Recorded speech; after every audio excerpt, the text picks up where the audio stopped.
Hello friends, नमस्कार। स्वागत है आप सभी का स्टडी विद ज्ञान प्रकाश में। देखिए फ्रेंड्स, असिस्टेंट प्रोफेसर बनने के लिए जो बेसिक एलिजिबिलिटी है पहले उसको क्लियर करता हूँ, फिर आपको एक नए नोटिफिकेशन के बारे में बताता हूँ। एक विज्ञप्ति जारी हुई है और यहाँ पर कई सारे पद हैं।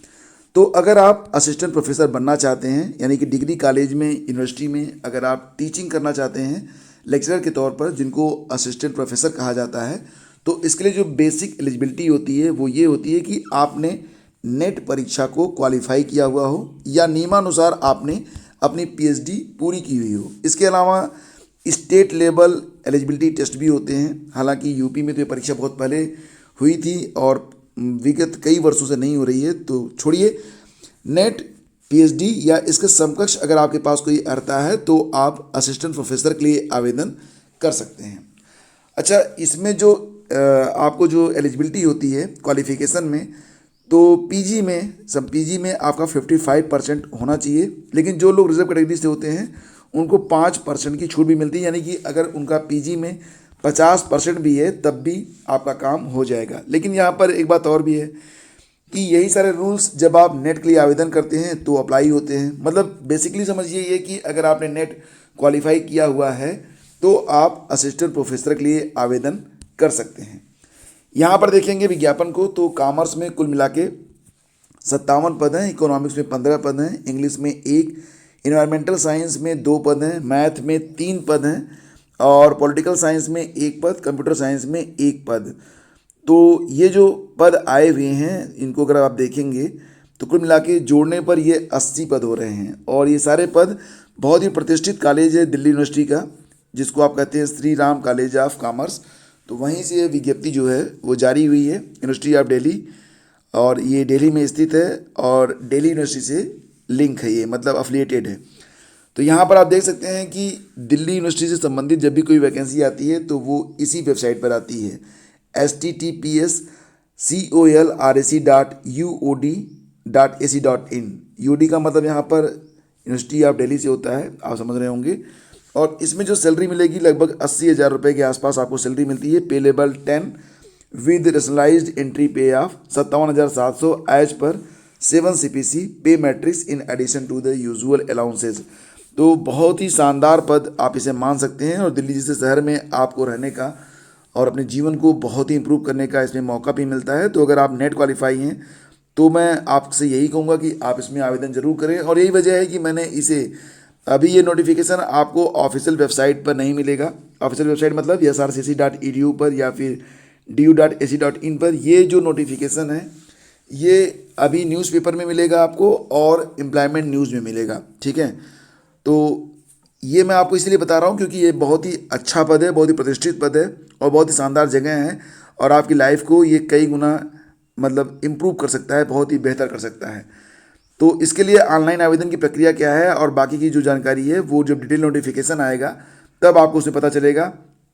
वैसे यहाँ पर लिखा गया है कि the details regarding qualifications, publications, experience, screening, shortlisting guidelines और indicative proforma and general instructions for candidate ETC are available on college website as well as university of Delhi की वेबसाइट, ठीक है। तो जैसे ही डिटेल विज्ञापन जारी होगा उस पर एक डिटेल वीडियो लेकर आऊँगा और नोटिफिकेशन भी आपको शेयर कर दिया जाएगा studyvidgyanprakash.com पर। देखो फ्रेंड्स, एक फेसबुक का ग्रुप भी है। फेसबुक पर अगर आप सर्च करेंगे, फेसबुक अगर आप यूज करते हैं तो अगर आप सर्च करेंगे स्टडी विद ज्ञान प्रकाश तो वहाँ पर जाकर भी आप ज्वाइन हो सकते हैं। वहाँ पर आपको बहुत सारी इंपॉर्टेंट नोटिफिकेशंस वगैरह शेयर की जाती हैं, तो अगर आप जुड़ना चाहते हैं तो जुड़ सकते हैं।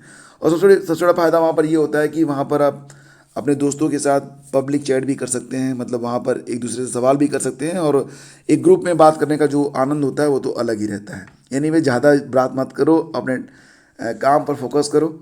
और यहाँ पर देखो, उत्तर प्रदेश लोक सेवा आयोग ने सम्मिलित राज्य प्रवर अधीनस्थ सेवा, इसी को PCS कहते हैं ना, तो PCS, ACF और RFO इसकी प्री की परीक्षा तो एक साथ ही होती है, मुख्य परीक्षाएं अलग अलग होती हैं।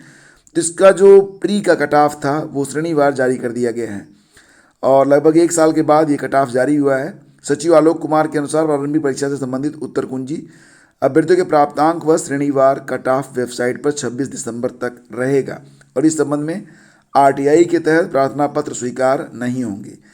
तो आयोग ने प्रारंभिक परीक्षा कब करवाई थी? 24 अक्टूबर 2021 को कराई थी। इसका परिणाम 1 दिसंबर 2021 को घोषित किया गया था।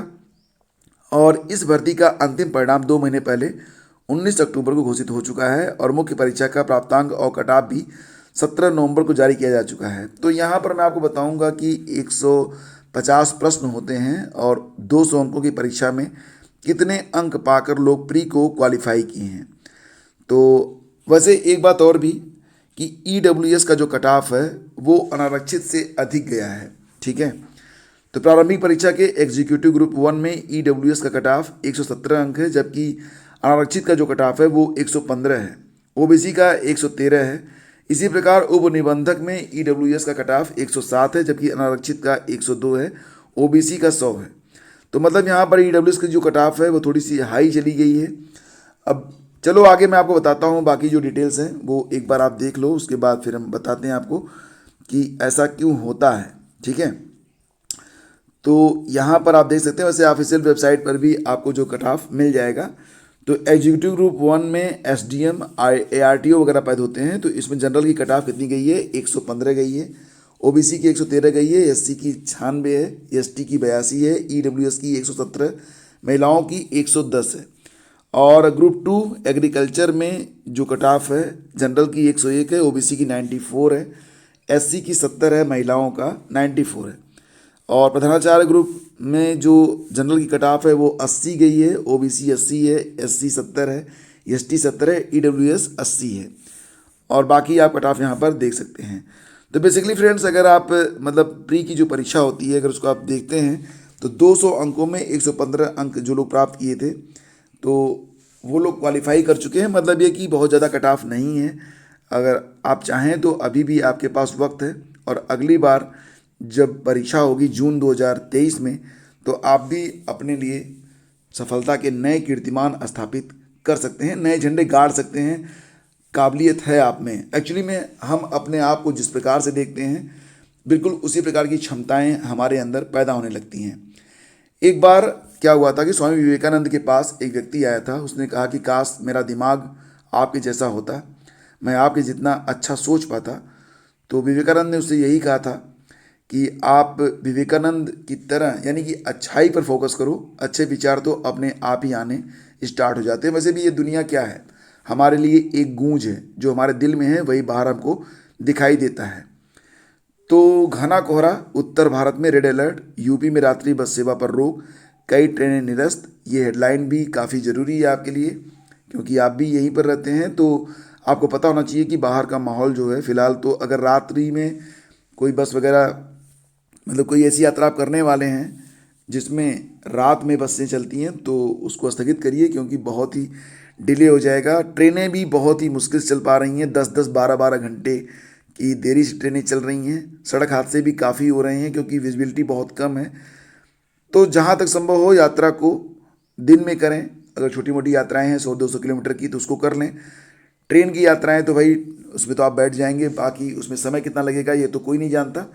लेकिन फिर भी यही कहूँगा कि अपनी सुरक्षा के लिए अपने लॉजिक का इस्तेमाल करें कि क्या करना ज़्यादा बेहतर रहेगा। और एक बात और भी कि देखो, ठंड का मौसम बढ़ रहा है, इसमें हार्ट अटैक की संभावनाएं जो बुजुर्ग होते हैं उसमें बढ़ जाती है। क्यों? क्योंकि हमारा जो ब्लड होता है ना वो थोड़ा सा डेंस होना स्टार्ट हो जाता है। और सुबह सुबह कुछ बुजुर्ग होते हैं जिनकी सुबह सुबह उठने की आदत होती है, तो उनसे कहो कि उठने के बाद तुरंत बिस्तर ना छोड़ें, गर्म पानी ज़रूर पिएं और उसके बाद ठंड से बचने का जो तरीका है उसका पूरी तरह से इस्तेमाल करें। आप भी इन तरीकों का इस्तेमाल करें। गर्म पानी का प्रयोग शुरू कर दें, इससे आपकी बॉडी में इम्यूनिटी बढ़ती है और आपकी बॉडी रिलैक्स रहती है, दिमाग को एक नई ऊर्जा मिलती है। और मॉर्निंग वॉक किया करो लेकिन सही समय पर। Thank you so much, have a great day. जय हिंद। Please do like and share.